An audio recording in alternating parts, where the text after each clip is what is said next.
Kisi-kisi nomor 11, kompetensi dasar yaitu memahami cara kerja program sederhana.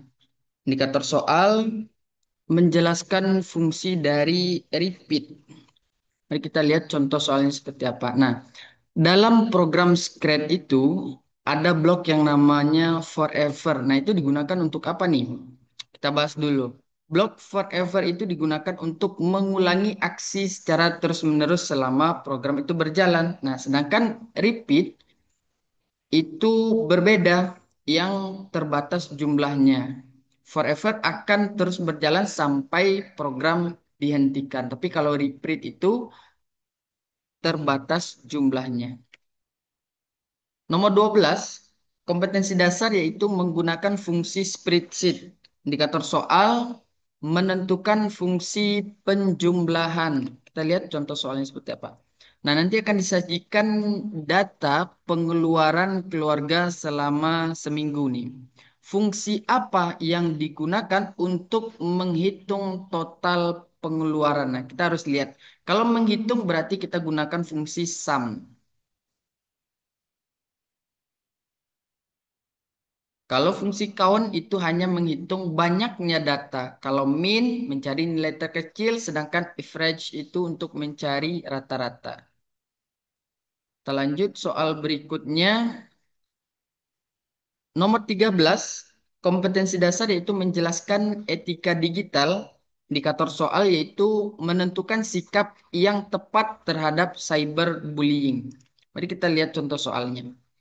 Dalam interaksi di media sosial, terkadang seseorang itu mengalami perundungan digital atau cyberbullying. Apa sikap yang paling tepat dalam menghadapi situasi tersebut?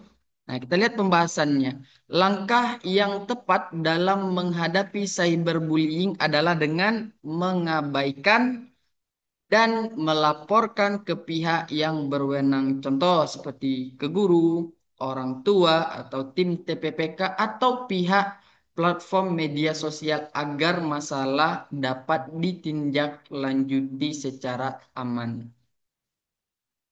Kita lanjut, kisi-kisi nomor 14. Kompetensi dasar yaitu menjelaskan keamanan digital. Indikator soal yaitu menentukan pengaturan anti-phishing. Nah, kita lihat contoh soalnya seperti apa nih. Saat menggunakan browser, kita bisa mengatur beberapa pengaturan untuk meningkatkan keamanan secara saat kita mengakses di internet ya atau kita berselancar di internet. Pengaturan mana yang dapat membantu kita mencegah akses ke situs berbahaya, membantu mencegah akses ke situs berbahaya. Kita lihat pembahasannya. Kita harus mengaktifkan peringatan keamanan dan memblokir pop-up. Nah, itu dapat mencegah pengguna mengakses situs-situs yang berpotensi bahaya atau phishing. Sedangkan menyimpan kata sandi atau menggunakan browser tanpa pembaruan itu justru sangat berisiko ya. Nomor 15, kisi-kisi nomor 15, kompetensi dasar yaitu menggunakan fungsi spreadsheet. Indikator soal yaitu menjelaskan manfaat dari tabel pivot atau pivot table.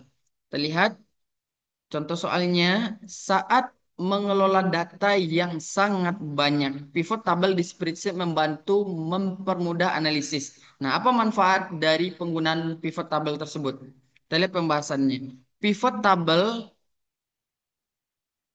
fungsinya atau manfaatnya adalah mempermudah kita untuk mengelompokkan, menyaring, menganalisis data dalam jumlah yang sangat besar tanpa harus membuat rumus yang rumit.